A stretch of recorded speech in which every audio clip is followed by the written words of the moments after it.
We do have a very special show for you this evening. The folks over at Hotspotty, they have their crew here with us, I believe, and they're going to go over, they have a whole slew of new features and their V2 version of their software platform. And if this is something you haven't played with or heard me go on and on about on this show, it's something you definitely have to check out. And they were kind enough to kind of go over release notes with me a couple days ago, and I'll let them speak for themselves here, but it's fantastic. And especially for those of you who are doing host payouts, it's going to make your life a lot easier. So I guess if you want to have your team kind of unmute and introduce yourselves, and welcome to the program, guys. To be back here. Yeah, it's great to be back on this show. I think the last time we were on here was about 10 weeks ago. Is that right, Daniel? Yeah, something like that. That's when we first pushed Hotspotty 2 live, right? That was a big event for us, and it's been nonstop since then. Yeah, it's been pretty cool. Yeah, it's been pretty cool since we went live. We had a lot of small features, small tweaks, a lot of bug fixes. And today we're here to show the latest feature that we just launched like a couple of days ago, which is the payments, which for us was also like a nice milestone. We know there's a lot to be done in this front, but the basics that cover most of the network, most of the way that people do the payments is already implemented. I think even from like Sunday until today, there's a lot of things that we improved and changed, small things to make people's lives faster. We got a lot. We have to thank also the community because they've been great and very patient with our little bugs, and awesome in terms of like giving feedback and things that we've been always like fixing and everything. So in this sense, it's been really cool. Yeah, it's just been a wild journey, which we're just starting, right? Because like I like to think like Helium is still early. We're building the biggest network in the world, and it's just like getting started. I don't know if Alexis, if you want to say something. Just to reiterate what you were saying in terms of thanking the community. A lot of the reason that Hotspotty is where it is today is because of all the feedback that we get, and we collect that on our Discord. I think we've got about 1,000 people in our Discord now, and we do push it a little bit, but we don't push it too much. So a lot of people have joined through word of mouth and stuff, and a lot of collaboration goes on in there in terms of sort of discussing features, improving them. And then we push a lot of the actual features, bugs, and feature improvement to a dedicated site, which is just feedback.hotspotty.net. So people can actually submit that, and that's got over, I think we've had like about 150 submissions and like hundreds of upvotes. So there's been probably 200-300 people actually contribute to the feedback, which is awesome. So yeah, you can do that. So basically our Discord is hotspotty.net/Discord. That'll direct you to our Discord, and then yeah, feedback.hotspotty.net, and just on Twitter is our other means of communication. So yeah, just Twitter/Hotspotty. So yeah, just to say thanks to everybody for assisting, and we've also got Rafaela in here as well. So there's 4 of us. Yeah, hi everyone, it's Rafaela here. So I'm gonna drop everything, all links soon. So you are going to see, feel free to chat with me here. I will be talking to everyone, make questions, request meetings. I'm here to help and talk to everyone. Okay, and thank you, Travis, for having us again. Thank you, community, and let's keep going. Of course, it's always a pleasure to have you. And anyone who hasn't seen the prior video that he alluded to, it's up on the YouTube playlist for Helium. So you can kind of see a more general overview of what Hotspotty app is there. But take it away. Cool. I don't know if Max, do you want to take over the screen sharing? I think as we can hear you, should be okay. Yeah, okay, cool. Oh, there you go. Oh, yeah, yes, I'm here. Beautiful, man. Hey guys, good to see you again. So yeah, what shall we do? Like a high-level overview first, and then go dive deep into the payments. Yeah, we have a lot of like main like bulky feature set that it's coming up very soon. And I think the payments was the first one that we wanted to deliver, because people need to get paid, right? Or need to do payments. And so that we've been running and rushing to have this feature. But as you can see, you're going to be able to see, it was pretty well thought out. We have a lot of things on the roadmap for the payments alone. And yeah, we're excited to show to you, get feedback, and get the ball rolling. Yep. So yeah, so whoever is not really familiar with Hotspotty, it's an all-in-one tool for building the Helium network, which can basically start with exploring data of hotspots, like blockchain data that you can just explore in a comprehensive way by just clicking through on the map and visualizing it.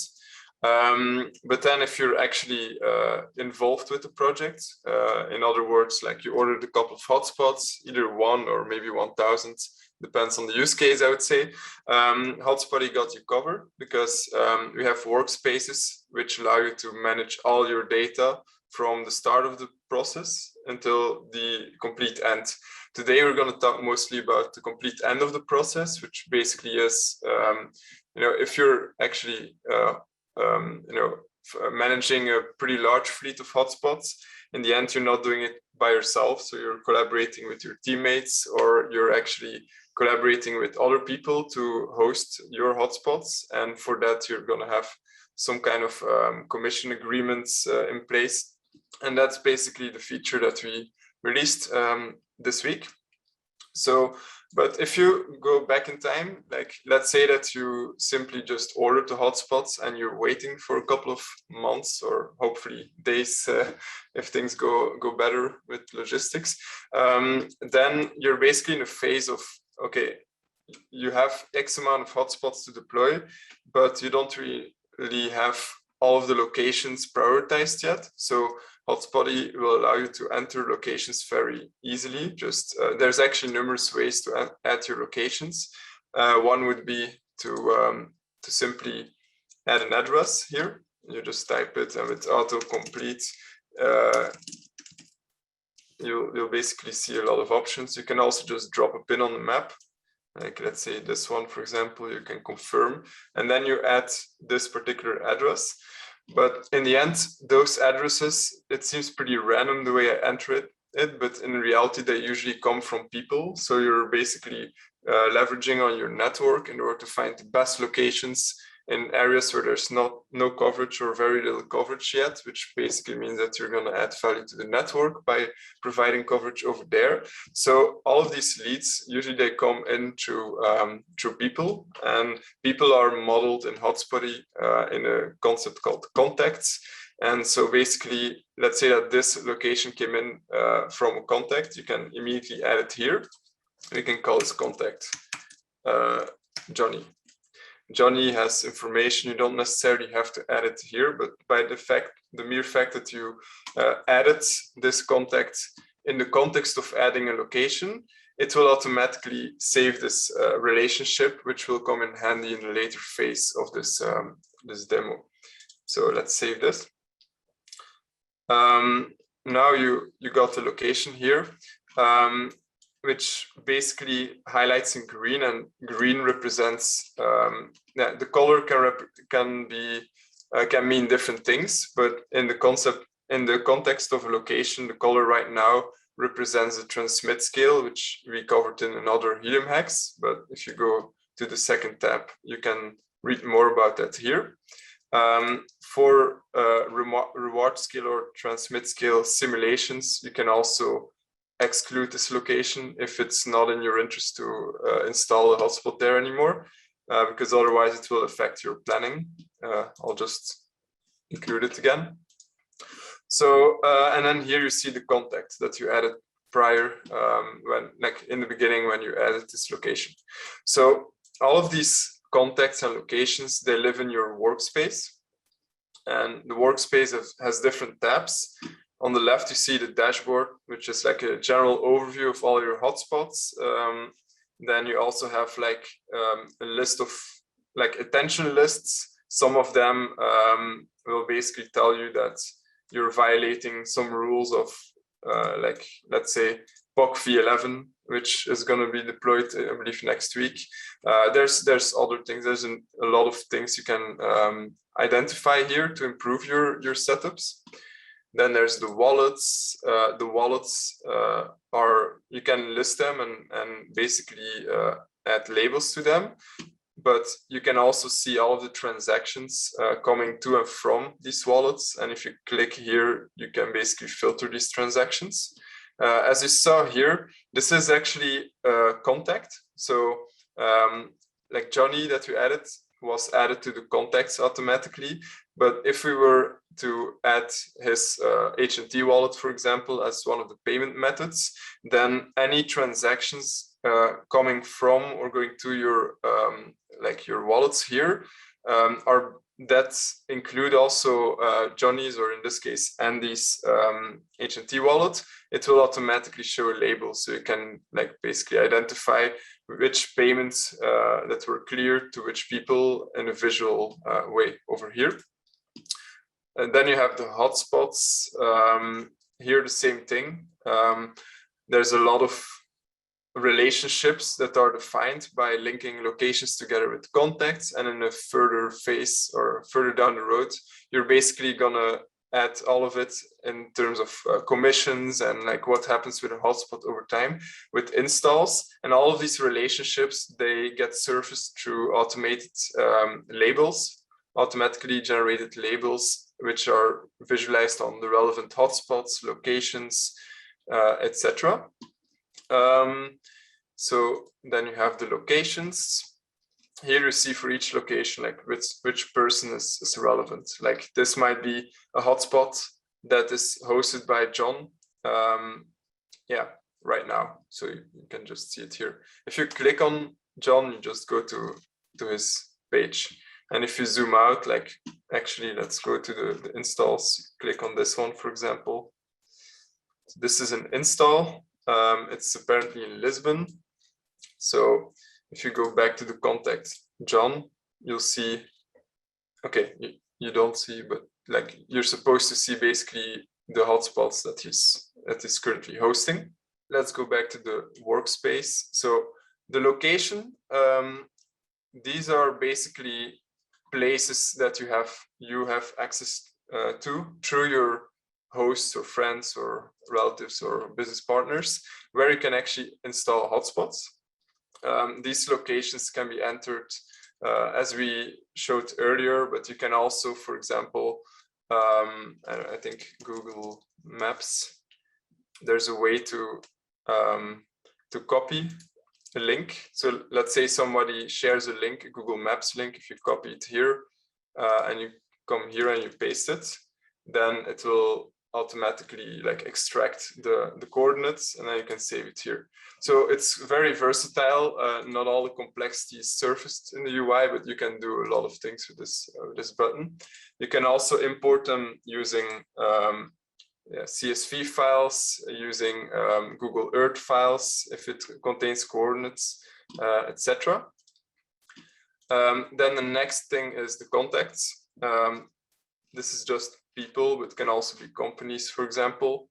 Yeah, just you add them in the same way as we showed before, but you can also add payment methods. And payment methods for now, there's several currencies. For like, let's say USD, you can add PayPal as well as so if you select PayPal, you can enter the PayPal email address. If you select HNT, there's only a HNT wallet address relevant. So this will also do validation on like if this is actually a correct HNT wallet or not. So yeah, then there's the installs. So installs, the concept of an install is it's basically like bookkeeping for your hotspots. Like where was each of your hotspots over time? Where was it installed over time? And when you do this bookkeeping, you can also, in the meantime, add extra information, such as commissions that you might want to hand out based on the people that helped you do this install, that helped you maintain this install. provide the location, etc. There's a lot of ways why someone could add value to your install, but basically this is the way you provide this information, is by adding installs. An install can be added from a hotspot, from a location. So if you, for example, if you have this location, you can say add install. It will automatically select the location, and then it's a matter of adding a hotspot like this hub. Then okay, this doesn't allow me to add this hotspot for this location. Why? Because it's like bookkeeping, right? A hotspot cannot be in two different locations in any given point in time. Like over time, it's possible, but not in the same time, which is why this is currently failing. But if I would say like I install it, let's say, I don't know, a long time ago, like here, the 10th of February, and then here I will uninstall it, let's say like the 19th of February, then suddenly it's no longer conflicting with another install. It's like basically added in this workspace for this hotspot. So yeah, so actually let's just continue with this install. So for this install, there might be commissions relevant. We have the concept of commission templates, which can be configured at the workspace level in your settings. So we have hosts, referrals, and partners. If you, for example, choose host, by default, we set it to 20%, but so each workspace that gets created in Hotspotty, you will automatically get 2 templates, but you're free to just change these values or the name of the template, or delete it and create another one.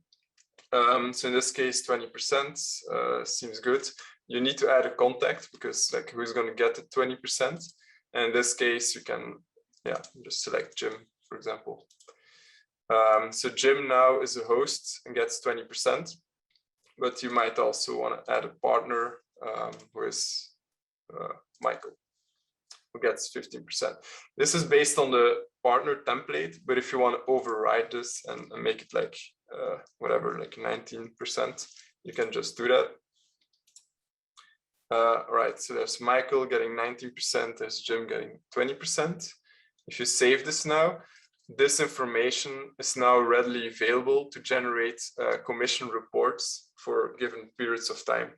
So you can, like, this is relevant for February. So if you generate a report for February, Jim will be part of it. Yeah, actually we can do that, right? And a small disclaimer, like, we released this a couple of days ago, so it is still possible that there's bugs out there, which is also why we encourage everyone to use it and surface any bugs. We're quite quick to resolve them.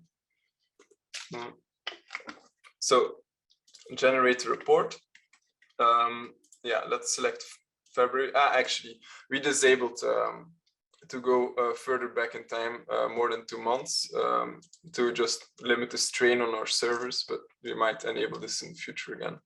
So yeah, my idea just failed, but it doesn't really matter. Let's go to the settings. In the settings, you can manage your the members of your workspace who all have access to all of this information. You can also provide different permissions. I cannot do that, give myself more than that, because Daniel is the admin and he only granted me member access. And there's a labels, a bunch of labels that, well, this doesn't seem relevant anymore, but basically if you import data such as locations, contacts, using CSVs, it will automatically generate like a label with the name of the file. So for V1, which is our previous payment system, so v1.hotspotty.net, we provide an export button. If you go to the your contacts and you click on download contacts export file, the file is called V1, and then you can just simply go to contacts. Here, you just press import contacts. You paste, you basically drag the file, or you click select, and then it will automatically import all the contacts. Yeah, by the way, this is also compatible with Helisum's contact export file. Then let's go back to the settings. You have the labels, which you can also like rename, change the color, etc. Then you have the commissions. This allows you to update the time zone that your workspace is operating in. This will then be automatically pre-selected when you generate commission reports. And then there's commission templates that we talked about earlier. So there's host referral partner. You can, in a similar way than before, like you can just configure these things, and you can select one as the default template. Default template, what that actually means is if you have a location, like actually, where is it? We added a new person. Was it? I actually don't remember the name. Like Johnny, right? Johnny. Yeah. Johnny. Okay. So Johnny has a location, and this location is over here. So this is a hotspot that, well, I have no idea who it is, but I will just add the hotspot to the workspace without the other hotspots. So if, like, what's the name of the hotspot? Happy blue jellyfish. If we were to add an install, if you basically say like, okay, this hotspot is ours, this is our location, it's actually like this hotspot is actually here. So let's actually register this. So is it blue jellyfish? This one, yeah. Okay. Then let's say that we installed it like 2 months ago, whatever. So what you saw here is that because I entered this location in relation to our contact Johnny, and we have a primary template for commissions registered to our workspace, which is called host and has 20% HNT, it will automatically generate a commission for Johnny. This is not persisted in the database, it only will be if you press save. So this is basically a shortcut. And one of the reasons is that you create installs in a different point in time than when you enter the locations.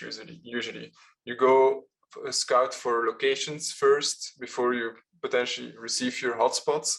Then you prioritize them based on like what's going to bring the most value, and therefore what's going to give you the most value. And then based on that, because you already entered all of the contact information, it's going to be very easy to just connect it to a hotspot, and then it will automatically generate commissions based on your like fleet strategy.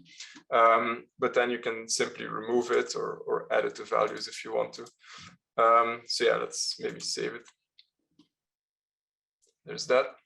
And then what you will see here is this this location is no longer green. And the reason is that because you basically told the system like, okay, this hotspot is actually installed in this location, it will automatically remove this from the transmit scale simulations, because right now it's quite far away, but in reality it's going to be like basically in the same place.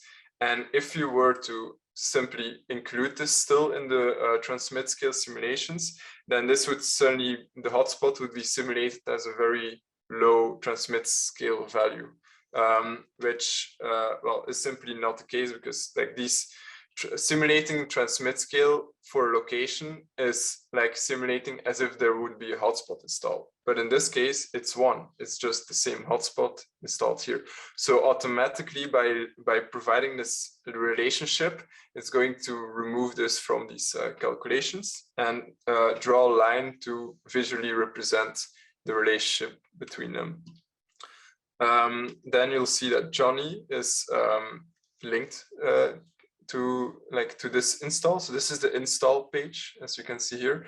So this hotspot is installed in this location, and you can also see a small $sign here, which basically tells that Johnny is related to this install because he has a commission agreement with install associated. But it could be that we didn't give him a commission, but he's still related to this location, then he would still show up, but it would be a place, like basically a location icon, which shows the relationship is in that way. So the contact is showing here. You can also add comments which are visible to your other workspace members. You can mention them, like hello. If you now like, wait, what is this thing here? Yeah, comments. Daniel will get an email right now about this install. And if he clicks on the link, then it will get automatically to this page as well. All right, so all of these installs, they're entered in the system. Now we can actually generate commission reports. There has already been created one, but let's just generate another one. This automatically selects the previous month, like from start to end, with the currency HNT. This is the currency for which there are commission agreements like registered. Right now, we only support percentage-based HNT reward commissions, but we will continue working on supporting other types of commissions like fixed amounts and fiat currencies, etc. And then you can select the time zone. So let's do like this one. All right, generate report. This can take a while because it's crunching all the blockchain data, which is a lot of data. But generally speaking, like, I mean, actually we're going to work on making it a bit faster. And also providing automated reports to be generated at the end of the month.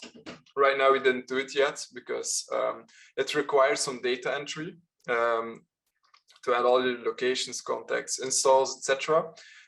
And if you generate it before that information was entered, it's not going to automatically update because we facilitate sending payments, and like it's not cool if suddenly these values change.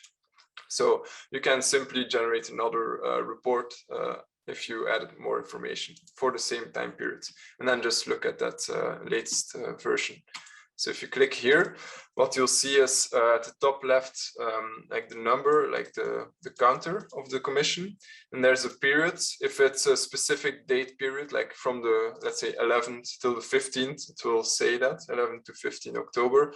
Right now it's the entire month, so we simplify it like that. And then this is the currency for which the commissions are taken into account. For the calculations, it's sorted by the person who earned the most, basically. It shows what payment methods are entered in the system for each relevant contact. It also shows how many commission agreements are taken into account for this in this report. You can select individual ones, or you can simply like select all and then deselect a couple and then press pay contacts. Or you can immediately go and click here. So if you click here, what you'll see is at the top, these are all the contacts that you can actually pay right now because there's valid information for them. So what are scenarios where this information would not be available in a valid way? Well, if you simply never entered the payment information for these contacts, they will still count towards the report because you provided agreement information, like commission agreements, but then you can't really pay them right now because like they're missing this information. So it shows the amount, but then this person has no valid payment methods and therefore is excluded here. Then there's also the use case where, let's say someone's during October, someone was hosting a hotspot of yours, but then it was offline the whole month. Well, it technically is still entitled to, let's say 20%, but well, the hotspot didn't earn anything, so he's excluded from the actual payments. And then there's duplicates like HNT addresses, etc. So this the first options, there's two options right now. The first option is to generate a QR code. The second option is a CLI, a command line interface method, which is more for advanced users. So the simple use case would be click on scan QR code. If now you open the Helium wallet app, you scan this thing, it will automatically populate for all of these contacts these amounts. And on top of that, it will add payment memos with like basically a small part of this ID, which allows us to show in the payment transactions and all across the app that this person was actually paid, and the payment relates to this commission report, and it was this amount, etc. So this is automatically tracked by just scanning this QR code.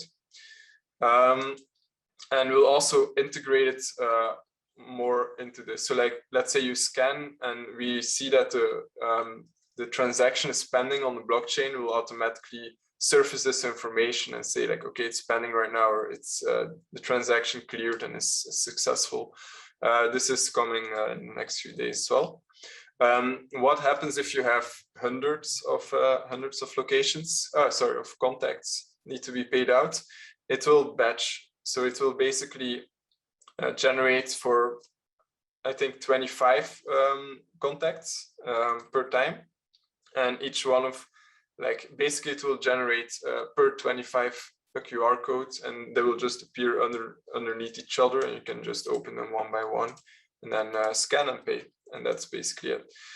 You can also, let's say you're here, you can actually click on this. So Andy is supposed to be paid 2.5 HNT.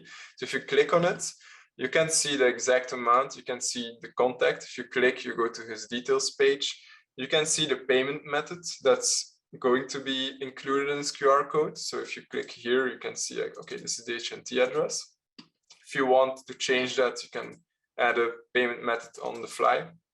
And then you can see also the installs that were basically included in these calculations. So there's this hotspot, there's this hotspot installed in these locations at this point in time with these commission agreements. And if you click like here, you basically see all of the earnings that came to this hotspot multiplied by the commission agreement. So it's like 20% of the actual earning of this hotspot in this point in time. If you copy like this thing, if you click here, you copy the transaction hash in which this reward came to this hotspot. So yeah, then let's go back a bit. So no commissions to be paid, not really relevant, but this one doesn't have a payment method. So you can just come here, you can add a payment method and then go back, and then it will suddenly be included here, and then you can continue with the payments. Yeah, so yeah, that's it. Like here you can also scroll and click. Let's say that there's, for example, you have two contacts and they both have separate installs, but for some reason or another they're related, or I don't know what kind of agreement they have amongst each other, but they decided to communicate to you the same HNT address. So what that basically means is you might want to have separate transactions, because otherwise they might say, hey, I got too much or I got nothing. So therefore this will automatically this will only include like the unique contacts with unique HNT addresses. So one of them will appear here as a duplicate HNT address, but you can then simply go to that one, select it here, and then here, pay contacts, and then it will only include that particular one.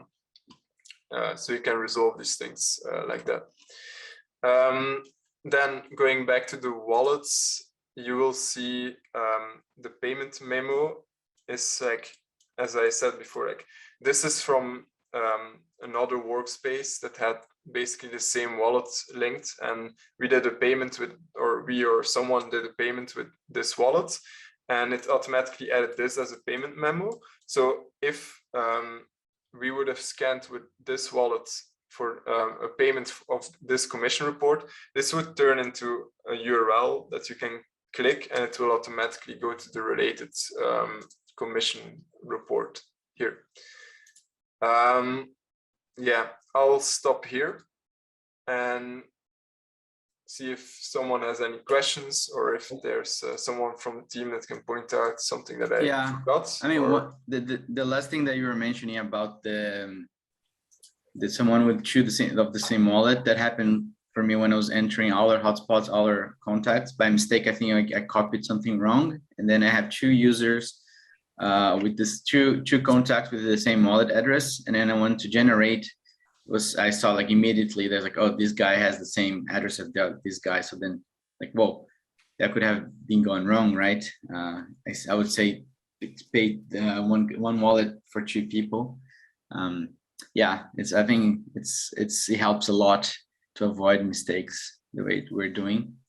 Yeah, there's a lot of auditing, right? And checking along the way. I think it has been architected in quite a sophisticated way that also allows for us to scale it. So like there's commission contracts, right? And we've done it primarily for HNT. But I was just chatting to Andrew Fisher over at Noble Networks. How you doing, man? It's nice to see so many people in here that we already know, through the community. So he was asking about different payment methods. So, we're going to bring more of those in.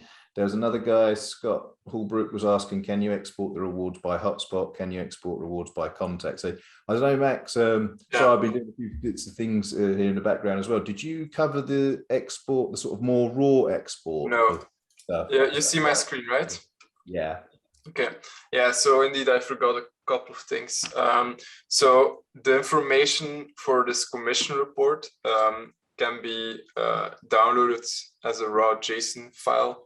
That's one thing you can do, but you can also go at the hotspot level. So this relates to the installs and all the agreements you have in there. But you can also go a step back and do it at the hotspot level. So you can go here, you can say, I want to, wait, first of all, these are all the properties, like basically the data points we have available for you to browse on and filter on and sort on, which includes as well the previous month and the month before. So in this case, November and October.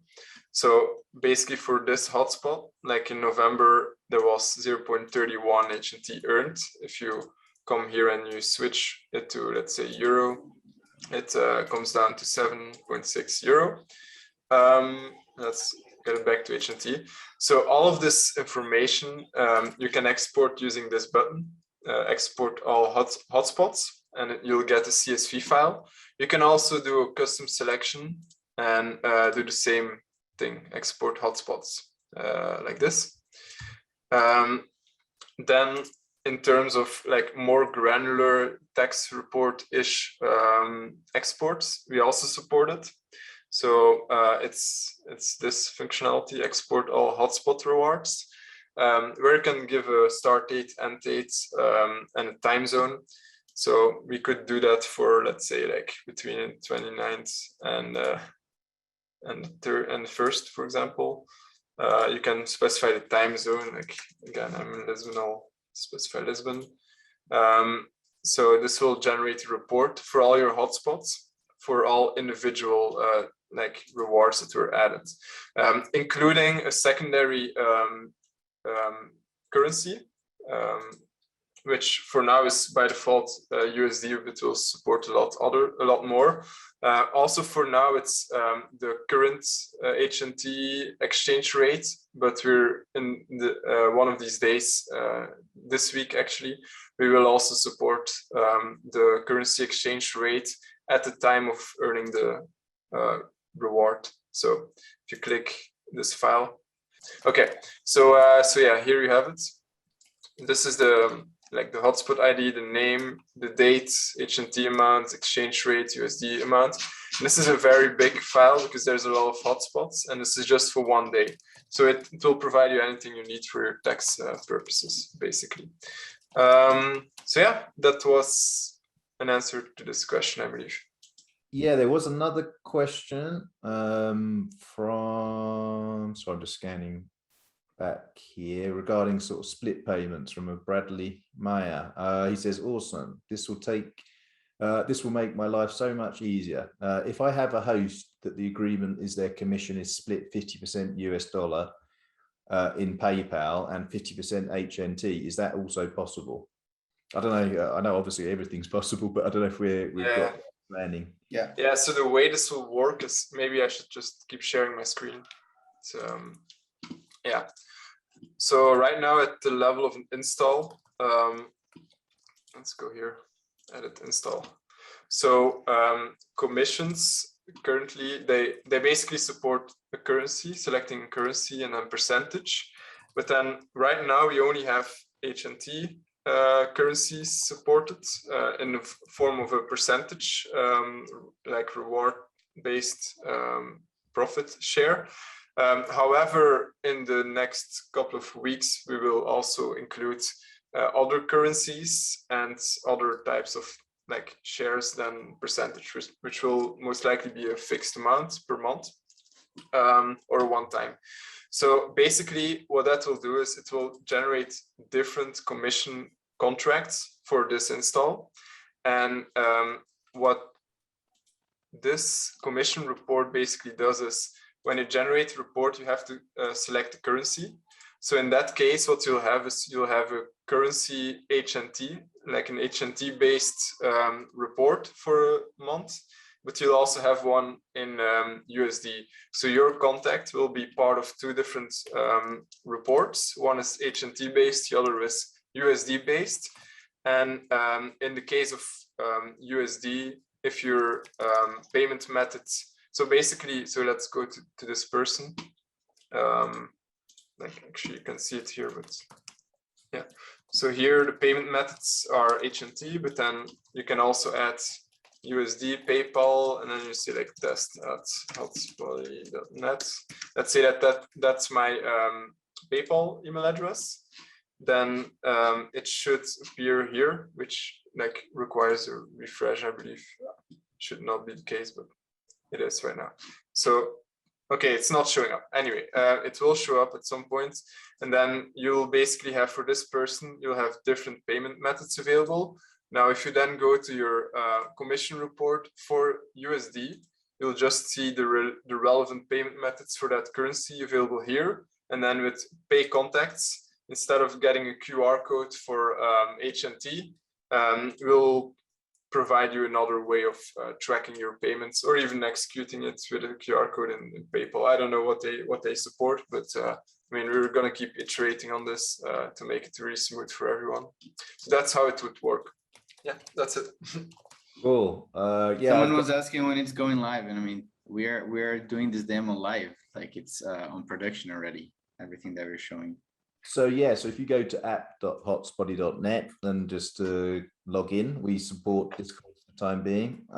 So if you've got a Discord account, it's like logs yourself in like a, you know, one-click process. If you don't, creating a Discord account doesn't take long. So yeah, all of the functionality that you're seeing here, like Daniel said, is actually live in production. So anyone can log in and do everything we've just done. Basically, all of this functionality is available. Hey, speaking of Discord, could you talk about some of the other Discord functionality that you have built into Hotspotty? As far as like building communities and talking to local neighbors. Yeah, sure. Yeah, so so we have several ways. So basically, we allow you to get in touch with other people in your area in different ways. So one way would be you just click on a hotspot, go to the contact owner section, and then you can like either say, okay, this is my hotspot, I want to verify it, or you can also talk to this person by sending them a message, which requires you to verify your own like wallet, which includes at least one hotspot, and that's just for the purpose of minimizing spam, etc. But we can actually go to, I think, like another like Workspace where we have where we did go through this process already. You can click on a hotspot, and then this one is not verified. If it would be verified, you would be able to contact this owner. So I don't know, yeah, this one is verified, for example.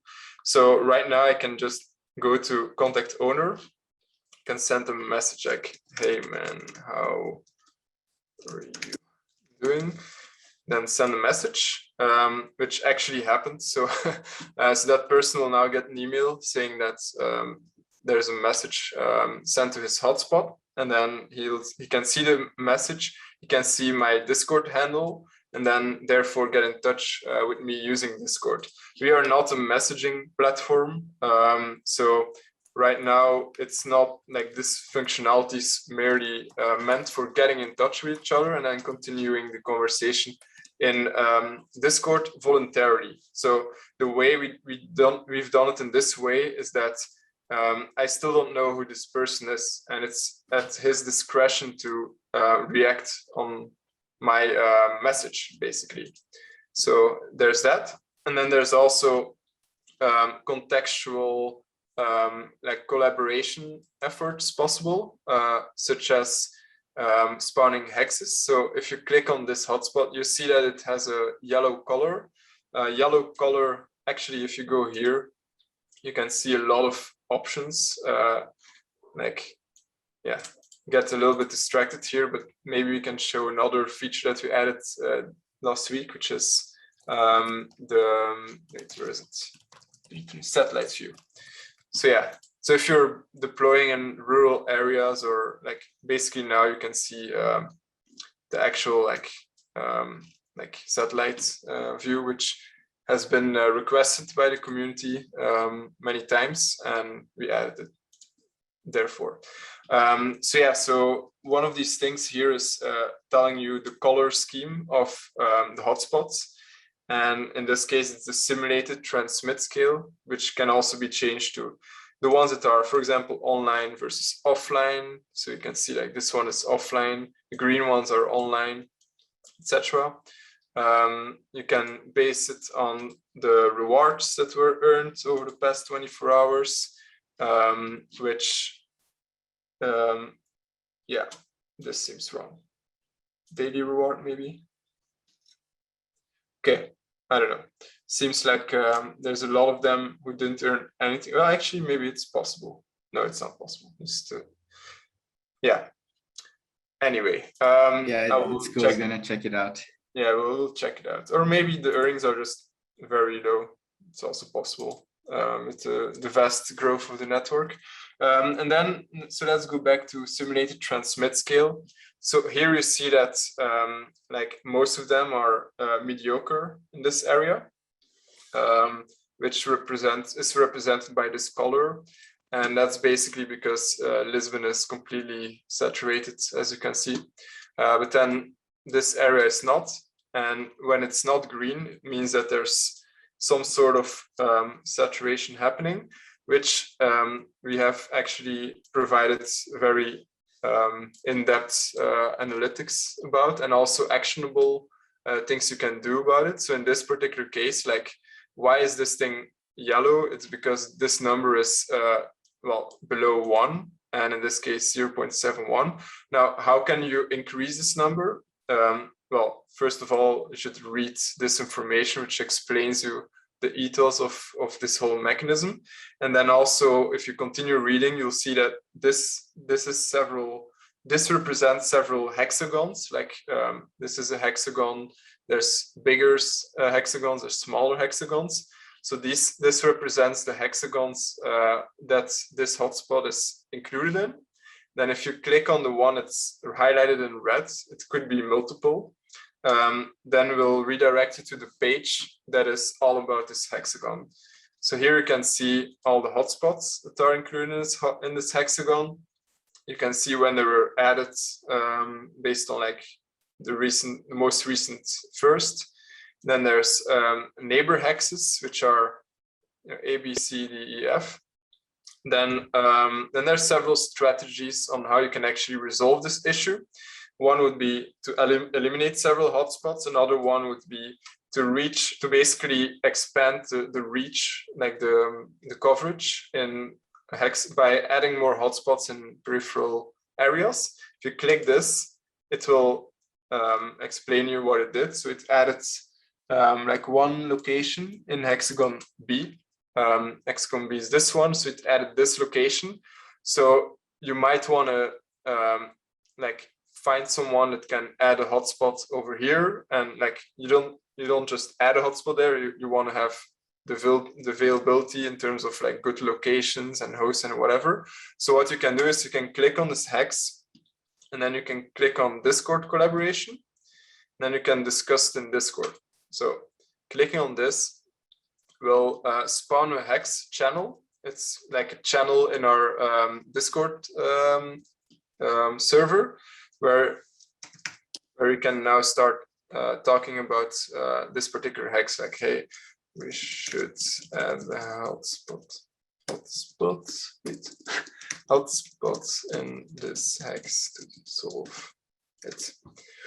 Anyway, so now you can start a conversation with people in this area. You can also sort or like basically look at the ones that are in your country, in your area, and then like monitor it.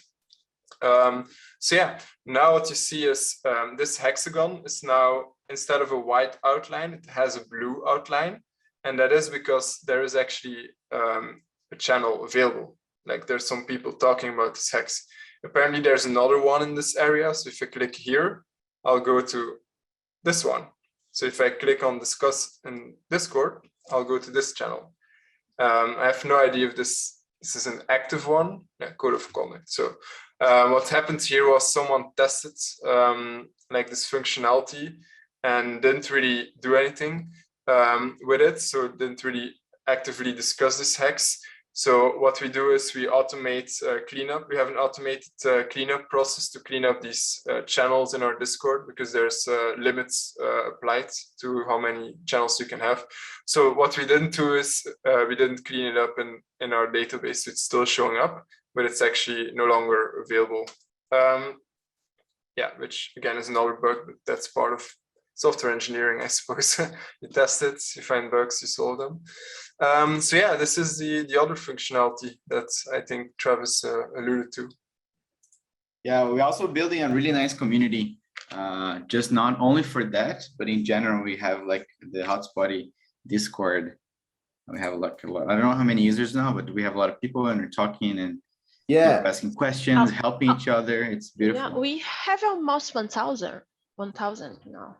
Yeah, Max, it might just be worth just bringing, I know you had that up earlier, the Hotspotty and Chill Discord, but I don't know if you can bring it up again. Yeah, let's go to the... Just so that, and also perhaps feedback.hotspotty.net, because I think, there's people have got quite a lot of questions and stuff. So we've got quite, you can see from what Max is scanning through that we obviously got a welcome section, and then we've got 2 sections under the actual app. So we've got like Hotspotty Workspaces and also the memes. Hotspotty maps. Yeah, we got some memes, we got some funny ones in there. So yeah, we've got over 1,000 people in there, and you know, sometimes we've got perhaps, I don't know, 100 communications, you know, and that's obviously going up kind of exponentially as we're getting more users. So yeah, there's quite a lot of stuff, a lot of collaboration going on. So yeah, we promote that people join our Discord, and we've got moderators in there. They're actually, a few of them are actually in this Zoom call. So shout out to everybody. I think BFG Neil's in here, Devo's in here. I don't know, I think Elon Tuss said he can't make it, but Omen of Priator, he's in there, and I think Wild Clover. So actually we've pretty much got them all in here. So yeah, thanks everybody. So yeah, and then I guess, yeah, we've got feedback.hotspotty.net. So yeah, you can see that we've got quite a lot of feedback. It's a job in itself, actually, just managing the feedback because we've got so many, and you can see here that there's like a vote. You can see the one at the top. This is the one that's actually trending, but maybe Max, if you go back, this is just a small thing, but just to the actual feature, like the main feature. Also, maybe something worth noticing is I just clicked on login and it automatically logged in using basically my Hotspotty account. So you don't have to create an account in this like feedback system that we're using. It's automatically connected. Yeah, we try and keep everything pretty slick. Yeah, so we love getting feedback, and yeah, we encourage people to collaborate with us on our Discord and obviously on our feedback portal. I think there was a few questions. I think Daniel's been doing a pretty good job of answering them in the chat. We were being asked about the pricing. So at the moment, everything's open, and you can create an account. Like everything that you see, as we were saying earlier, is available. We are looking at pricing. We want for it to be competitive for small deployers, you know, for people who have, 5, 10 hotspots all the way up to large deployers. And that is something that we're working at. We believe it will represent a very good value for money. We know that deploying, we've got about 150 hotspots between us. So the reason that Hotspotty is also well engineered is because we have to manage that amount of hotspots in terms of understanding whether, hotspots are online or offline, their performance, creating locations and assessing them, collaboration with everybody, which is what Max has been showing you, and obviously all of the payouts. That's a very quick summary of us using it. But Max has spent about an hour demoing it, or perhaps a little bit less than that, and we spent a lot of time just on payments. But Hotspotty is obviously, we're very biased, but it's a kind of a piece of art for us. It's very sophisticated. There's a lot of data points that you can look at, and we only really covered a very small amount of them today, and we're constantly iterating to improve it. So sorry, I was just going to see if there's anything else. So yeah, that was so the pricing, we want to have something perhaps next month, but you can use it and submit as much data as you like. There was another couple of questions. I think there was one just about how to use the how to do linking some of the relationships, but we can perhaps get back to you on that through the Discord. And also documentation is on our roadmap. The devs and everybody, we're developing so much stuff relatively quickly. It's just like, it's such a massive job to write all this documentation out. But we know that it has to be done, particularly when we have a pricing subscription. And the reason that I wouldn't call it complicated, because it's more, we could have easily engineered something that you could perhaps use much more quickly, but just wouldn't scale for anything that was more than perhaps 5 or 10 hotspots. So there's been a lot of thought that's gone into it that allows small deployers that perhaps only have 5 or 10 hotspots all the way up to large deployers who have hundreds or thousands to deploy them in a smart way. So yeah, but we do need documentation to assist people, and including video demos and stuff like that. So obviously it's also progressive web app, so it's basically, it works well on your phone. If you save it to your desktop on your phone, it's going to act like it's an app and get all the updates without actually going to the app store and pressing update. Yeah, you can just Google that for anyone who doesn't understand that. But if you just put in progressive web app, it's quite easy to do it on the iPhone and Android. It's like literally a couple of clicks. It will take you 5 seconds, and as Max said, it operates like an app. So yeah, because if it wasn't like that, literally every time you try to use the app, you need to update it. There's so many features being deployed every like half an hour. It's the only way. We have Sophie here. Hi, Sophie. Yeah. Thank you for coming. Yeah, just a quick one, guys.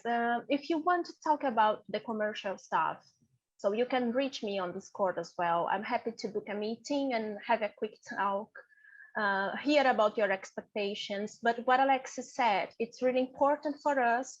So we want to provide, even for a small business, the same chance than big business to have our tool and the best features we can provide to you. That's why we are working carefully to have as much as people into the community using our tool. Yes, yeah, we recognize just that even like myself, there's myself, Daniel and Max here, obviously, and Rafaela, and all our mods and all these other cool community people. But when it comes to me, Daniel and Max, we deployed, like I said, 150 hotspots in 2 cities. So we understand, we've got sort of hands-on experience in terms of what people need. But we also, sorry, the point I was actually going to make is we recognize that sometimes people just buy 5 hotspots, and then you speak to them 2 months later and they bought 500. You're like, well, so, and we know that this community is made up of all different types of people, participating. Sometimes you're by yourself and then you meet some friends or whatever, and you do some installs together. And then there's some more sophisticated people who are perhaps a bit further down the line and all the rest of it, where Hotspotty becomes even more useful to them,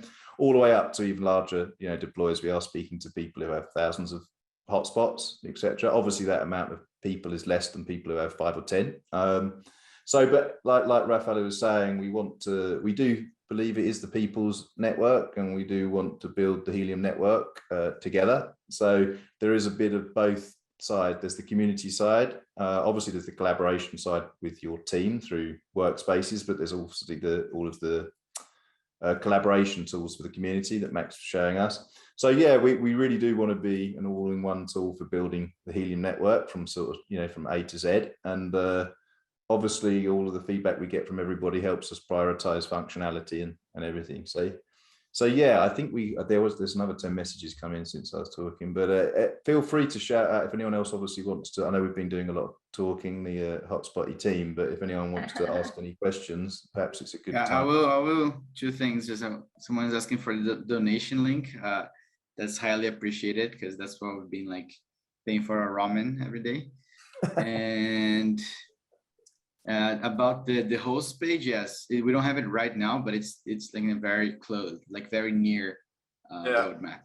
That's actually so we have a lot of things to build, and we're listening to the community as well in the feedback portal. But you can help us prioritize by upvoting there, actually, providing feedback, because like for us, sometimes it's not that easy to know what we prioritize. The host dashboard, the fixed amount in fiat currency kind of commissions.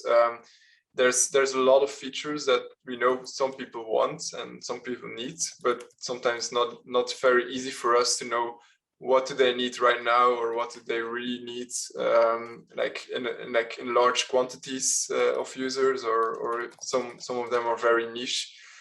So yeah, providing this to us in terms of voting in the feedback portal really helps, or you can talk directly to us as well in our Discord server. Oh yes, there is something. We are building an affiliate program. So if you want to know more about, just reach me as well. Yes, that's so if there's any influencers, I don't always like to use that word, but anyway, like people who have got big followings that can assist promote Hotspotty. There's some mutual commercial arrangements we've got for that through affiliates. So yeah, we'd love to hear from anyone that would like to promote Hotspotty a bit more, for sure. But I don't know. Yeah, drop a link here. Yeah, Raphael's. But we could perhaps take any other questions from the audience, like some live ones. I know Travis is always very good at making people feel at home and not shy. So it would be great to hear from anyone. If anyone's got any live questions, we're happy to field them. Yeah, absolutely. Now's your chance. While you have the whole dev team online now. So, feel free to unmute your mic and jump on video and ask your questions here. Actually, yeah, I was actually going to ask Maxim. I know you said something about the payments and being able to figure out what the cost basis was, and it's coming up next couple of weeks or so. I was just curious, do you have any sort of timeline? Because that's currently what I'm doing with a long script that takes forever. But I would love to see that. And that you were reading my mind as you were talking. You literally, I was like, oh, will they be able to do cost basis, or is it a straight, conversion? And I'm just kind of curious about that. Yeah, you mean like all of the rewards per hotspot? Yeah, exactly. Yeah, that's this week. We actually had Awesome. it based on like the Oracle data, which apparently had some missing data points, so we reverted it. But it's in the works. Yeah, it's awesome, man. This week we'll have it. Yeah, I'm stoked. Daniel, correct me if I'm wrong, right? This is. Yeah, man, I'll do it. I'll make it happen. Yeah, I mean, Who needs to sleep?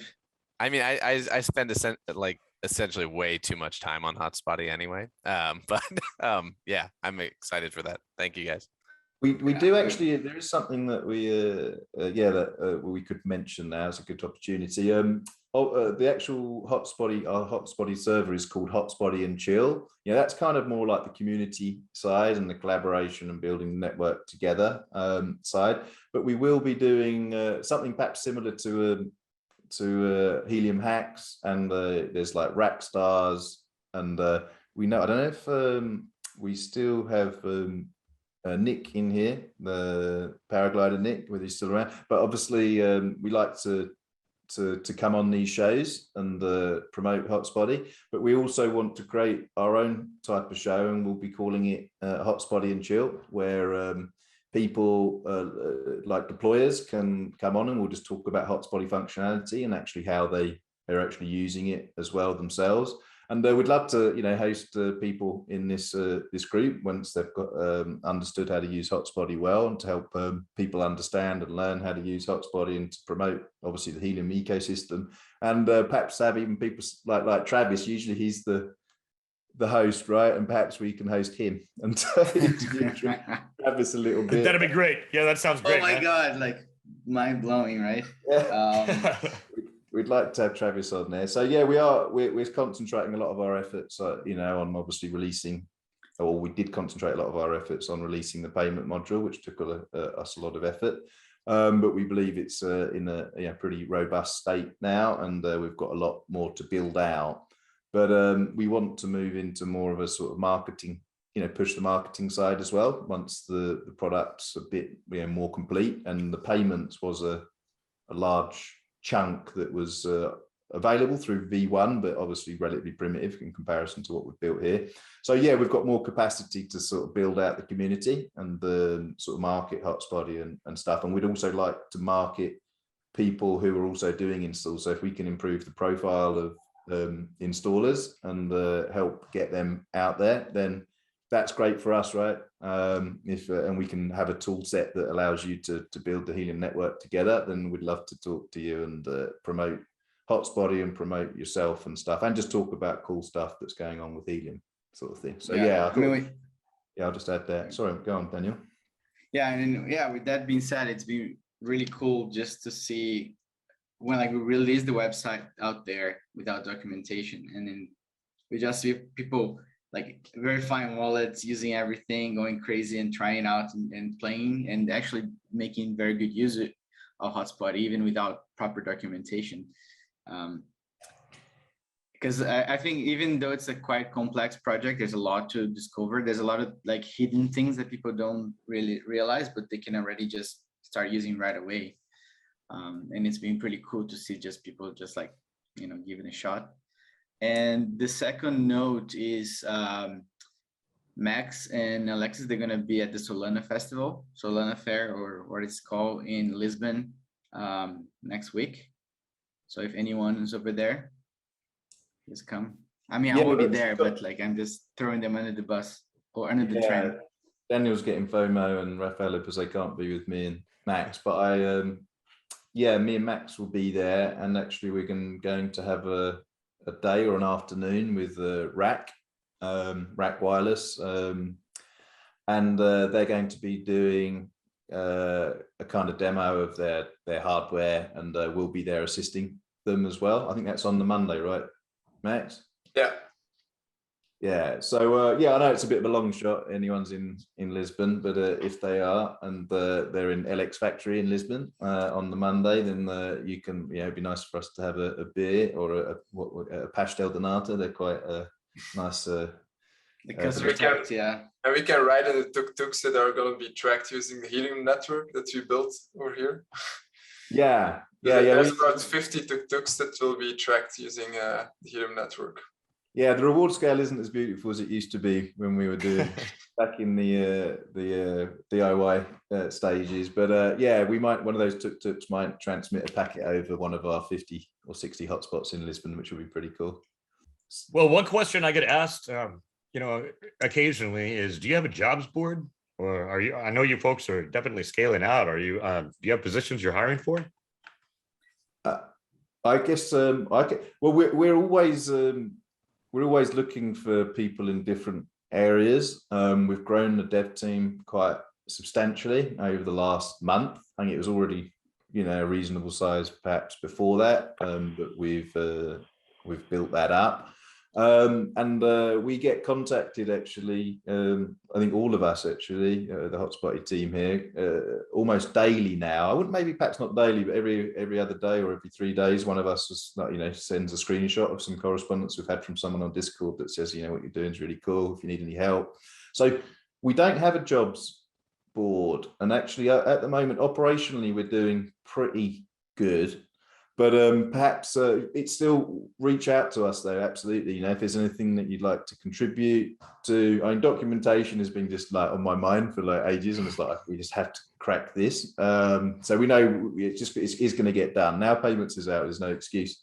But yeah, if anyone wants to touch base with us, you know, we're all available in the Discord. You can see us under like admin, you know, myself, Danny. You're almost 24/7 there, right? So. Yeah, we're in there all the time. So yeah, feel free to yeah, thanks for asking, Travis. But yeah, we're open. We're always open. We always listen to people if they want to. Yeah, you never know. You never know, because maybe once we start billing, things are gonna go crazy, and then we're gonna have to scale more. That's it. Absolutely, yeah. I was gonna say, Travis, I didn't know whether you wanted. I know we've been running for like just over an hour and 15 minutes. So like, we're happy to keep going, but I didn't know whether you wanted us to wrap up this, or because we do actually have a PoCv11 tooling, you know, the proof of coverage that has been delayed a few times, right? It's been delayed 2 or 3 times, but I think it's supposed to be going live like next week. So I didn't know whether you wanted, maybe we actually did do a session with Nick or Gristle King. So I forgot earlier on, that's the sort of his A-list. So Gristle King yesterday, which I think he's going to be releasing regarding that. But if you wanted, perhaps Max could do a super quick review of that if you wanted. Absolutely, the time is yours. I mean, I'm so happy to have you all on the show this evening, and so I'd love to see it. So go to town, man. Yeah, it's not rocket science, but it's like low-hanging fruit that we added to Hotspotty in order to just help in the process of like compliance. So what is PoCv11 essentially?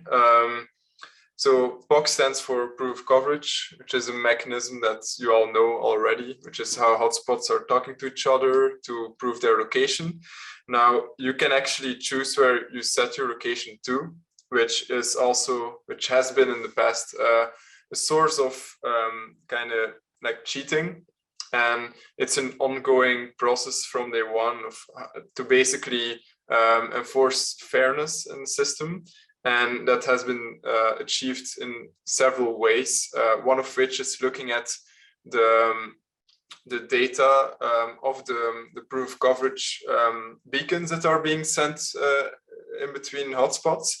And for example, if you have a hotspot, like if you're actually cheating, for example, you could do that by having like 2 hotspots in your living room, and they're sitting next to each other, but then on the app you just say that they're 300 meters apart from each other. So this would actually be caught by the mechanism as cheating. How do they do that? Is because they basically look at the signal strength and the SNR ratio. So they basically see that the signal strength is just way too high for them. If they would actually be 300 meters apart, there's just no way in physical terms that you can have this high amount of values. So what they do then is they invalidate the witness activity. But there's still ways of like, basically the problem there was that others were then actually legitimately installing hotspots, but they're just using more powerful antennas, and they're doing it on the rooftop, etc. And because of these more powerful antennas, it basically caused them to be flagged as cheaters, where they actually weren't. They're actually doing a great job because they're providing more coverage. But because they have a higher gain antenna and better reach, etc., their signal strength is a bit higher. for hotspots nearby, and therefore they were flagged as cheaters.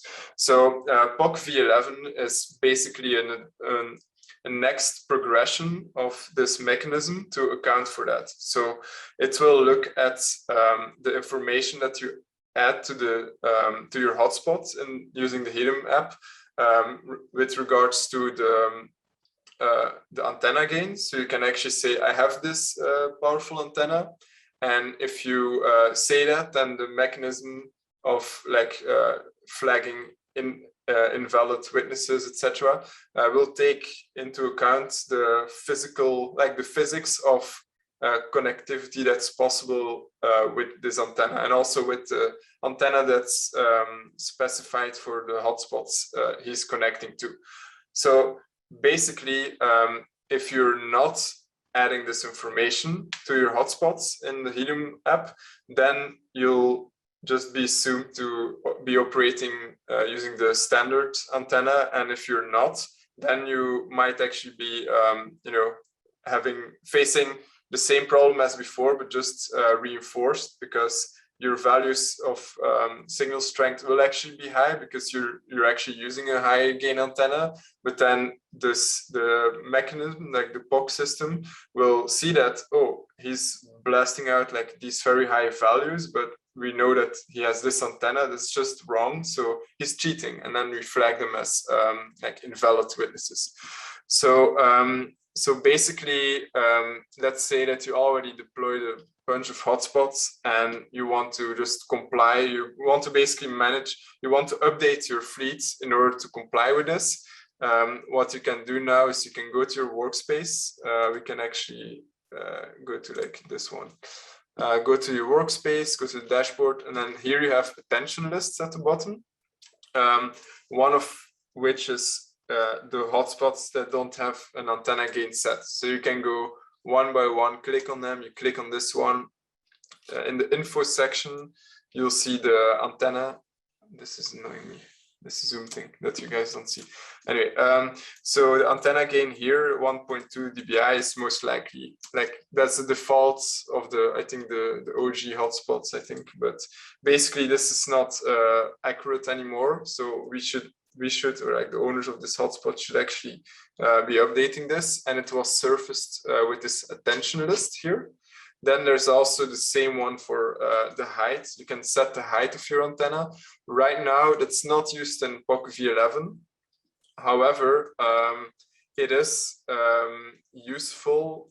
It will be useful in our future version of Hotspotty, where we will provide line of sight calculations to assess the visibility range from a particular location, and we'll use that information to see, like, okay, if you're actually reaching this hotspot based on the height that it's installed at. So like you can actually update this as well, and might actually be used by Helium themselves in the future. So there's these two things, and then there's these hotspots were placed over 100 meters away. This is information that is a side effect of having added your locations and your installs for commission and basically fleet management purposes. So in this case, I'm just going to click on this one. So this hotspot is like according to the Helium blockchain, it's here, but then according to the location, it's here. And yeah, this is like test information, but like if this would be the case, this person like managing this hotspot, after PoCv11 goes offline, the result will be that this hotspot will actually, if it's actually there, it will communicate with hotspots over here, and then the whole mechanism will basically tell, oh, this is not right, the values they're not sound, and then there will be a lot of invalid witness activity, which brings me to the next step actually. So if you go here to witnesses, you can see all witnesses here. So here you have like green witnesses, and then you have red witnesses, and the rest are just not witnessed. So you can already see like maybe there is something going on over here, or maybe he's like using a way too strong antenna, or I don't know what's the problem with this hotspot, but nevertheless, you'll see that if PoCv11 is online, then something like this is what you'll see. There's just way too many invalid witnesses, and that basically can tell you like, okay, this is just not assessed or location asserted in the right location. But because you entered the location and install, etc. previously, you can basically surface this by looking at this thing here. Like this one is placed over 150 meters. So like basically go back to your installs, evaluate them, and then assert the locations where they actually are. And that's going to help like reduce these invalid witnesses because you're compliant basically. And yeah, there's that. And then the last attention list is the ones that are with over 50% of the witnesses being invalid. And that is basically what we saw here before. So I don't know why this is not here, but basically if that's the case, then there's most likely something wrong. And it will also allow you to surface these kind of situations here. Then, so let's go back to this one. So let's say that it is indeed here and you want to like assert it here, then we have something else for you.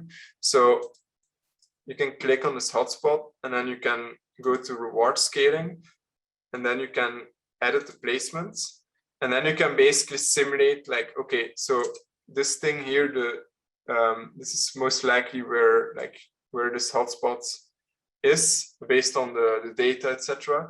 So let's put it as close as possible here, but still being smart about HIP 17. So like putting it like here would not be a good idea because like, oh, that's exactly where it is. So for privacy reasons, you might not want to do that. But then let's put it like 100 meters away. Like if you do it here, you're just screwing yourself and your area over, because it's going to make this already problematic hexagon even worse. It's going to decrease for all these hotspots the reward scale or transmit scale even more, which will affect the whole area. That's another story. So you might as well put it like here, for example.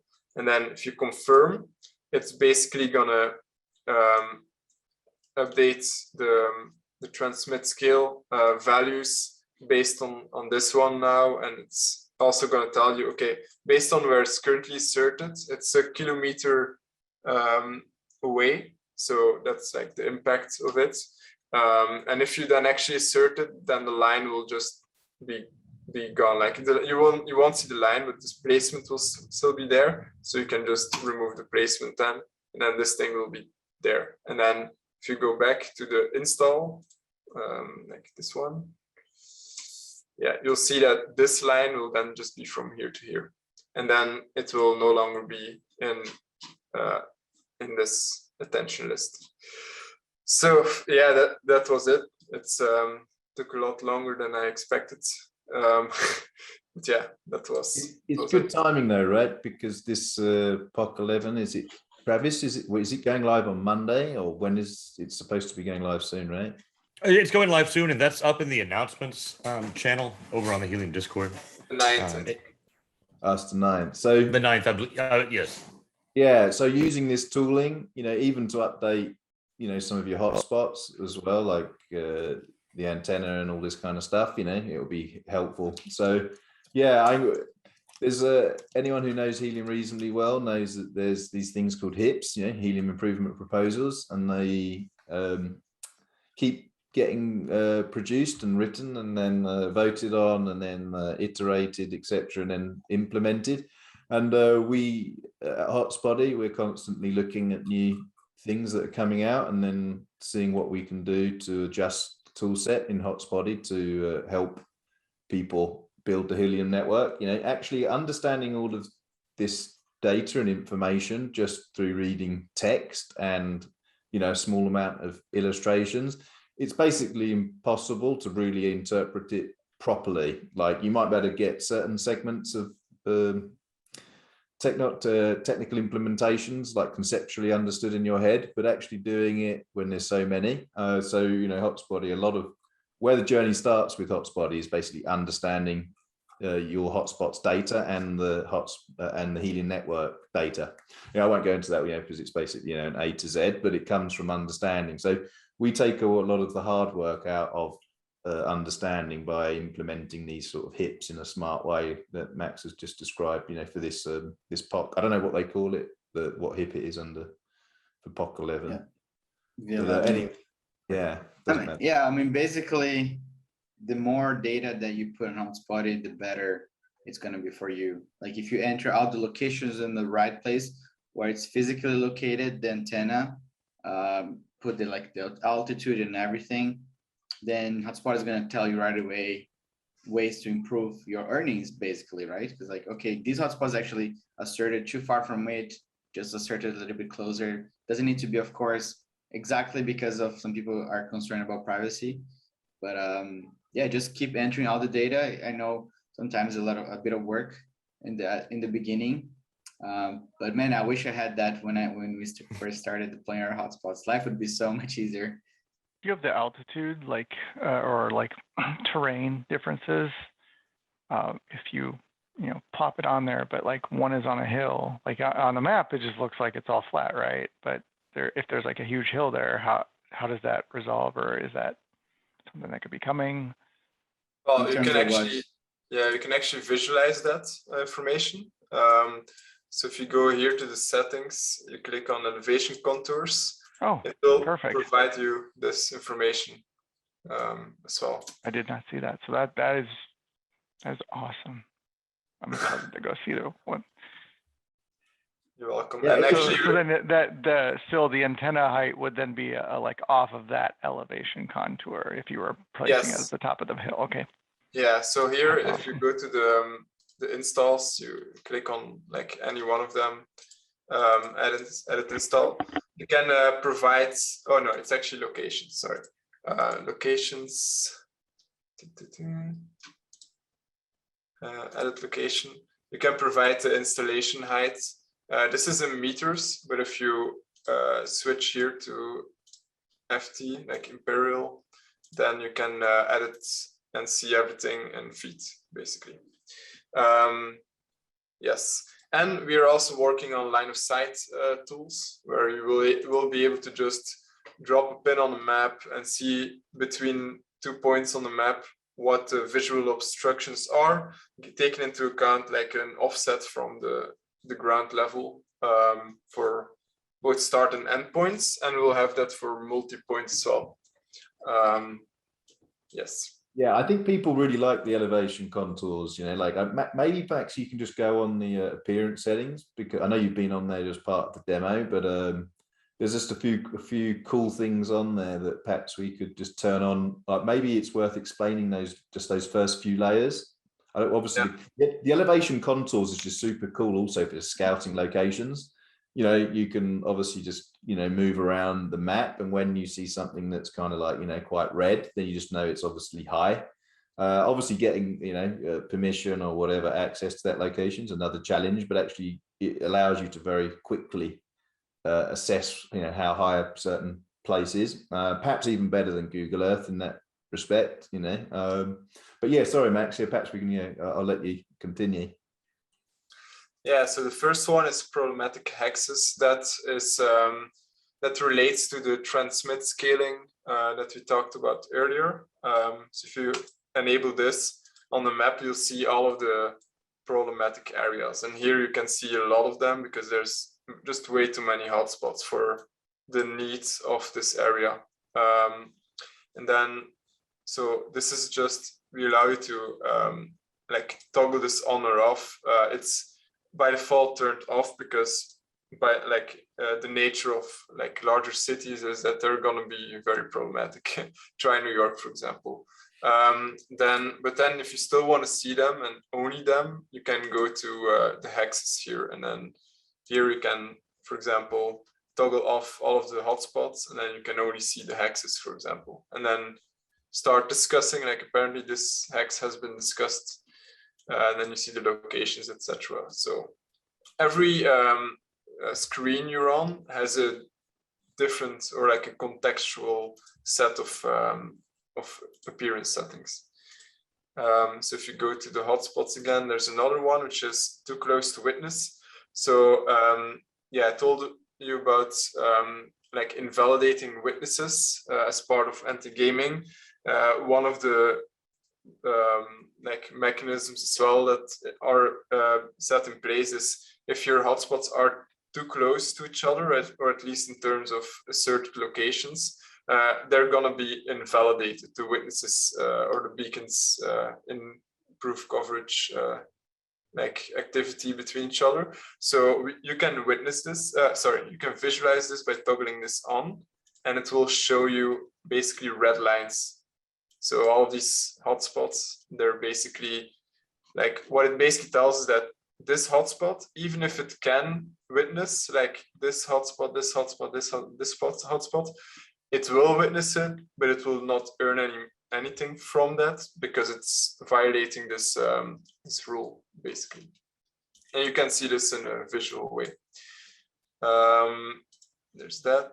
Then there's the vision contours. We already covered that. There's locations. So we added a couple of locations in this area. You can visually see the difference by the small circle around it. So this is a hotspot. This is a location. If you click on each one of them, you'll see like a different details page. If you want, in the context of hotspots, you can remove the locations. If you want to do it for locations, so let's say you're in the locations tab. If you don't want to see all of the hotspots that are not really related to yours, you just want to see your planning, and you can remove the hotspots, and then you just see, okay, these are all my locations. Yeah, you can see it like that. It's like a focused view. So yeah, and then I think the other ones I already covered, right? The locations will always be visualized in terms of coloring based on the simulated transmit scale. If it's light gray, it means it's toggled off for transmit scale simulations. If it's another color, it represents the buckets of like basically the classification from good to bad. Then hotspots, you can basically show it's in all of these different ways. One is, for example, wallet verification status. So in this area, there's 221 verified hotspots, 1,200 unverified. So all of the green ones, if you click on them and you say contact owner, someone will get an email. That's basically what it said.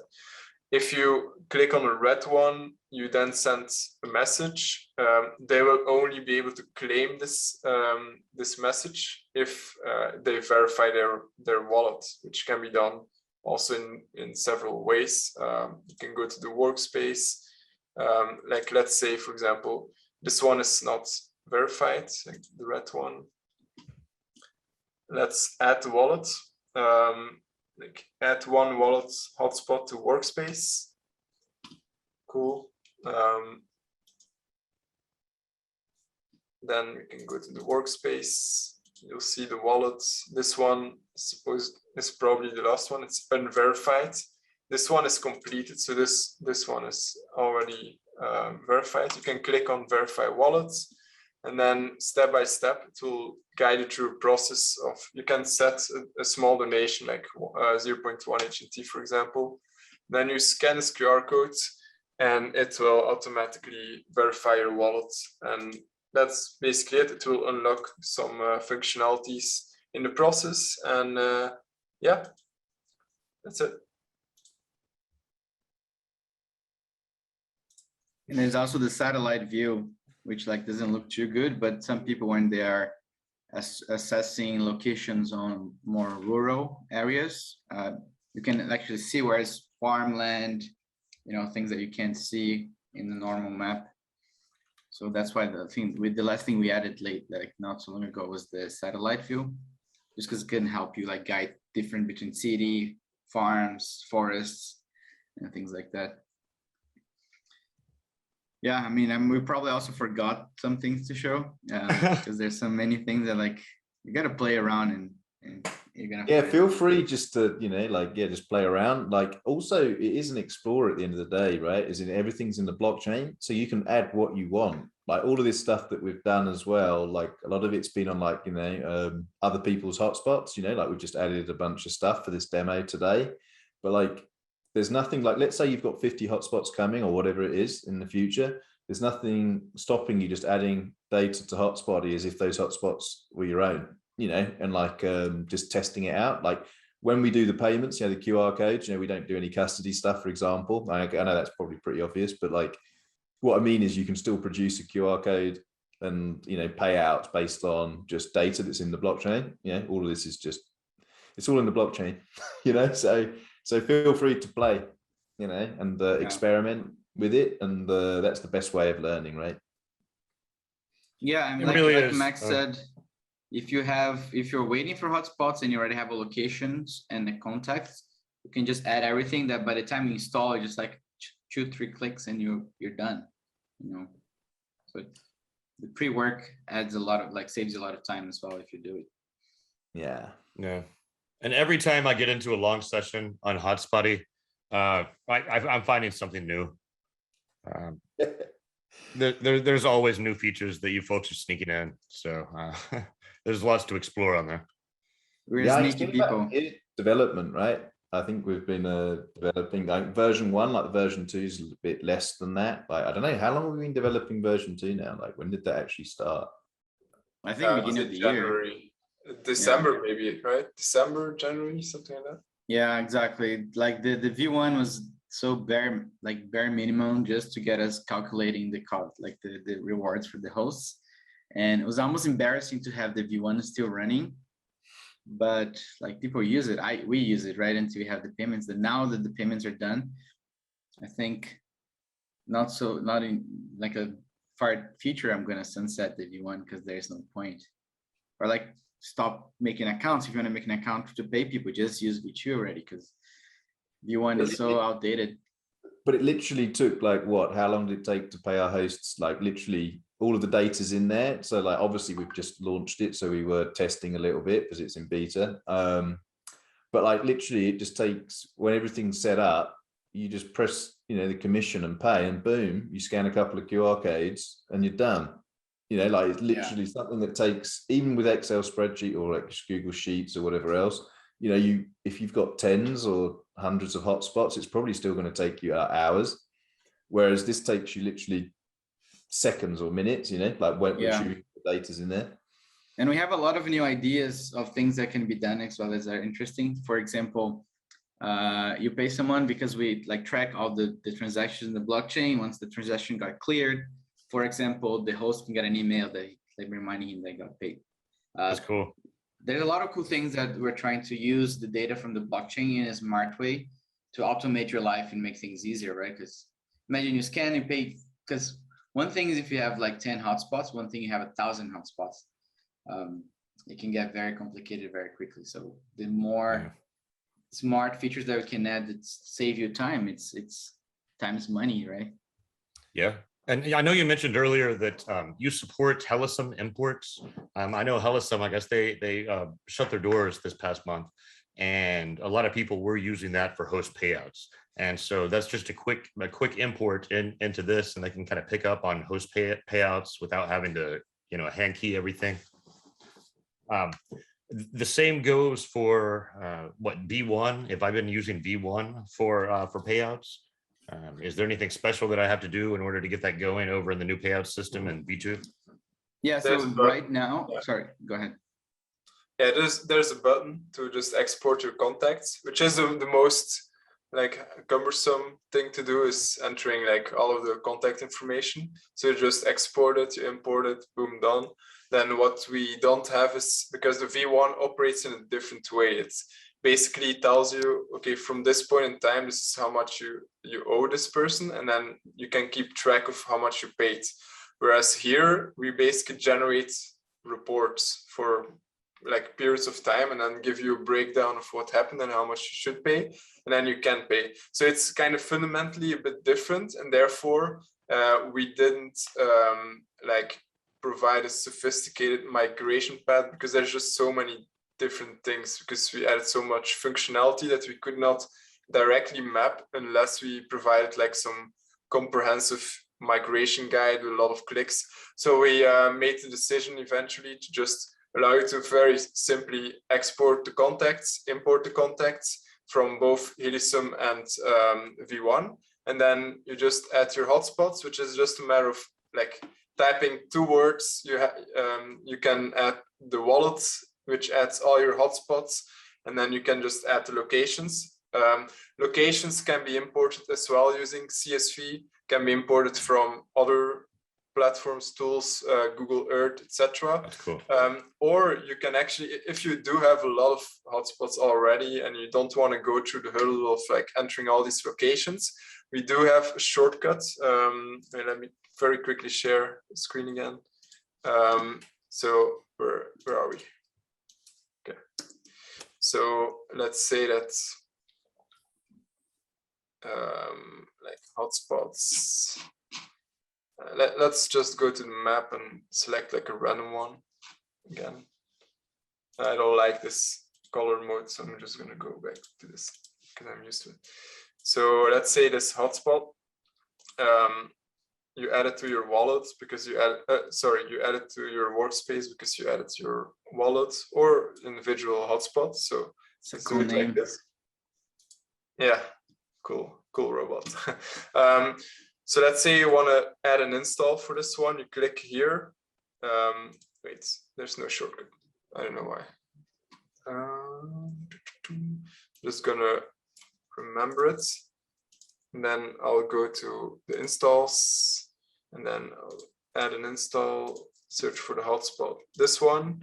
Then now you basically need to enter the address, either like by selecting one, the location you added before, or you can add one on the fly by dropping a pin or whatever. But now we also have another way, which is like a shortcut for past information. You can just click use hotspot location. It's gonna automatically extract the coordinates from your hotspot, not add an address because you don't have it, and then call it the name of the hotspot's location, which you can also update. Just save it, and then boom, this is it. You added the location, and then from here onwards, you can do whatever you want, like that we discussed in the past hour and a half. Yeah, exactly. It's gonna take like, I don't know, an hour to add all the information depending on how you want to migrate. But it's also it's a one-time thing, right? Once that information is done, I think the contacts is the most important because have the wallet addresses, the email, the phone, and there's a lot of things that you need to add. So yeah, we decided to just don't spend a week developing an importing tool. Sure. Yeah, that makes sense. Focusing on the big picture, and it's like we have way more users on V2 than V1 already, so we can like. Wow. Maybe it's a good opportunity to sort of explain a little some of the stats of Hotspotty. You know, we've been V2's been going for just over 10 weeks, so 2.5 months. And we've usually got about 1,000 simultaneous users, you know, using Hotspotty. The average time people spend on Hotspotty is about 13-14 minutes, which isn't bad, right? I know like some people might be spending hours and some people obviously less than that, but you know, the average amount of time on websites is usually sort of seconds and moments, minutes. We're managing about, we estimate based on some statistics and stuff that we're pulling from the data, about 1 in 3 hotspots. So like, you know, that's over like 90,000 hotspots we estimate are being managed in Hotspotty. We're getting around 1,000 signups a day, and that's growing all the time. We've got tens of thousands of locations that are imported for planning purposes and all the rest of it.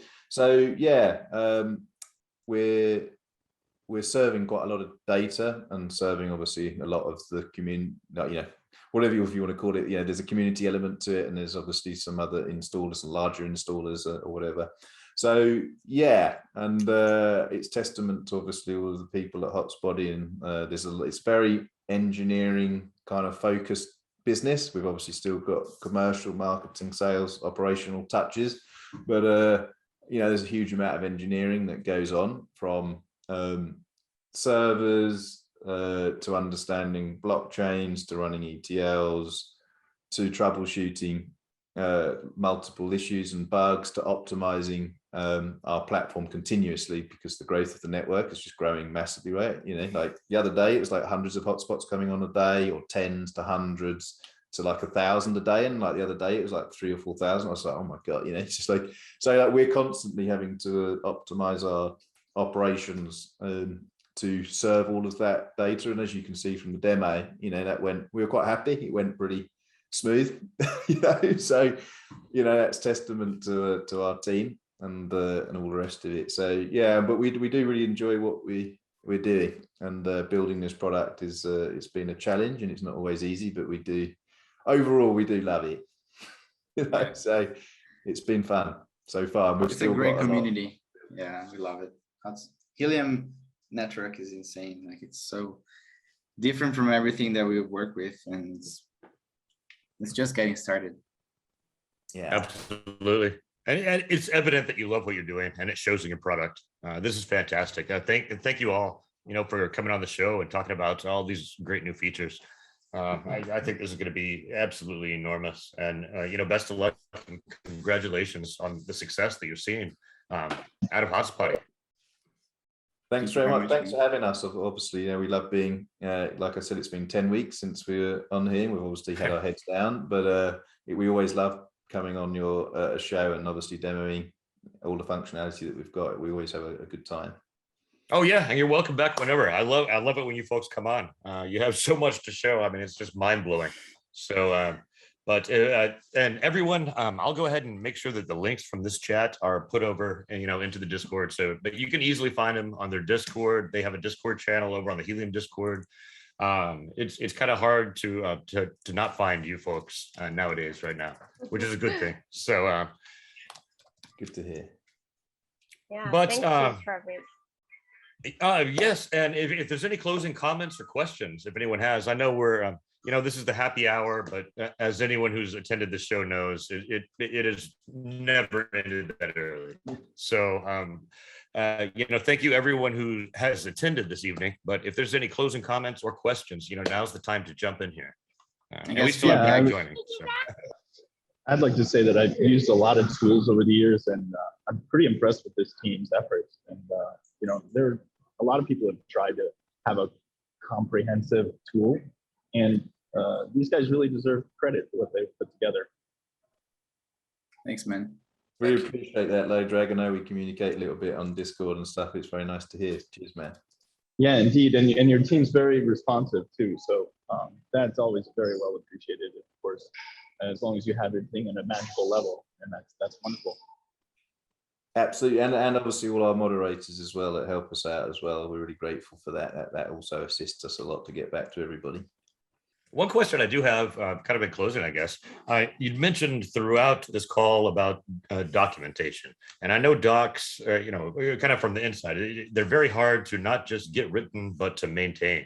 And, you know, it's an ongoing process. Is this something that you're going to, you know, reach out to the community and, you know, have, you know, kind of a growing, developing documentation section where it's not just, okay, we sit down and the devs write the docs, but kind of living documentation, I guess.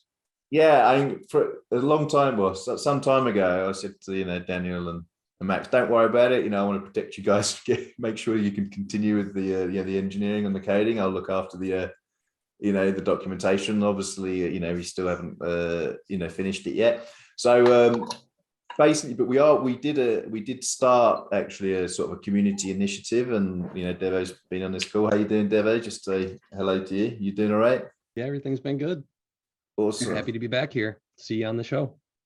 Yeah, so we've been working with Devo. Devo's one of our mods, and is also big on the community, on the Bobcat, the Discord server, and the moderator, etc. So we've been reaching out to people who are who we know, you know, really love Helium, etc. So basically, I think it's just a matter of, we just really need to have some dedicated time just to do it. I think a lot of these things sometimes just sort of not necessarily just talking about this documentation in particular, but philosophically, you know, you just got to start it. It's like the homework you don't want to do, it's just like, we know we really need it so bad, but it's just like, as soon as we start it, we know we're just going to smash through it. And actually, there has been a few attempts, and some of those attempts have actually been pretty good. But we have also looked at potentially putting it on GitHub, as it, because obviously you can iterate on GitHub, right, and just push stuff. So that is also possible. But I think part of the issue is like, as you know, Travis, the challenge is that you want to have obviously a certain amount of quality control. And if you've got too many authors as well, that, there's different writing styles, grammars, interpretations, whatever, like, it can get quite complicated. So, I think it does require just us to start one, 2 or 3 very good pieces, and then just keep going. And that isn't to say that we can't reach out and have people assist us do that. But yeah, and just like, for example, what you've seen today, right? It all requires explanation, and it's quite sophisticated, particularly the logic of payout management, because you can kind of get round. I think that is actually reasonably, loads of people have put in, there's huge amounts of data in Hotspotty, like already, and we don't actually get that many questions. And that's also because the UI and the UX is good and the flow. So yeah, there's so much stuff under the bonnet, right, and under the cover that you can't see, that we just keep showing you. So this stuff has to be highlighted, right, because we want people to use Hotspotty to the best of its ability, because they get the most utility out of it, and that's good for us, and it's good for the the customers and stuff. So, but yeah. And Mark just highlighted that it's very hard, because literally the app evolves every day. The moment you put screenshots in your documentation, like, it's going to be a full-time job keeping up with, like, changing them, because That's why I was like, when payments is done, there's no excuse there. Like, I know obviously there's going to be more iterations and still lots of changes, but like, that was a huge piece that needed to get inserted into the puzzle. So yeah, but no, it's a good, thanks for asking, Travis. It's really just a matter of dedicating a bit more time to it, basically. There's something that we are building as well that we didn't mention today, that it's a academy. So also to help, it's another thing that we are working with. It's in building an academy and to help people onboarding with Hotspotty, and it's a very cool idea. So yeah, as Alexis mentioned, so that is a lot of job to do. Yeah, the academy actually is a concept. It's a concept, but we want to put it into reality, and we've talked to Devo about this and other people. So basically, there's almost 300,000 hotspots deployed at the moment, with over 1 million on back order and perhaps more. And there's lots of serious network deployers. Even if you've got 10 or 50 hotspots, right? That's still quite a lot to manage, and it really helps. But we are speaking to people who have hundreds and stuff, and they need this software. But we don't want to do it by ourselves. And actually, we shouldn't necessarily do it by ourselves in terms of onboarding customers to assist with Hotspotty use. So we, as Rafaela pointed out, we're going to put together an academy where there's people that are sort of accredited, to a reasonable level. It's not like you've got to do, Cisco, Microsoft, this, blah, blah, blah. We're not going to make it too heavy, but people who understand how to use Hotspotty well, that can assist people to deploy, hundreds of hotspots. And they obviously can sell their services alongside, there's a subscription for Hotspotty. So, if we can get, the idea is that it's a win-win.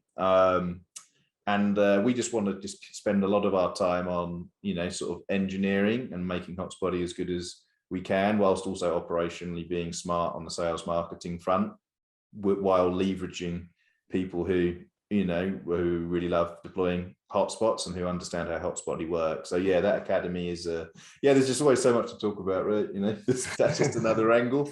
So I know we were closing up, but yeah, the academy is probably a good way of closing up as well, because that's a way of, Next time we should do it with a beer, just drinking. Yeah. Oh, that sounds good on happy hour, man. But I'd like to actually sit down with you guys and girls, before too long. So yeah, I guess we've been going about 2 hours now, and so I guess with that we can kind of close out. I want to sincerely thank all of you and we still have people joining. So, but thank you all very much for being on the show. And I'm super excited about using these new features, about seeing the new line of sight rolling out. The functionality that you've been able to pack into this tool set is really amazing. So come back. I can't wait until the next time you're on the show. What, in 10 weeks? We'll mark it on the calendar. Yeah, just put it in there. Thank you, That Travis. sounds great. We Everyone look have a great forward night. to hosting you as well in our Yeah, show. we Oh, will. I would love that. I would love that. I would love that. And we need to make sure that we know of each other's events so we can help, cross promote. Oh yeah, for So, sure. Absolutely. Yeah, for That sure. sounds great.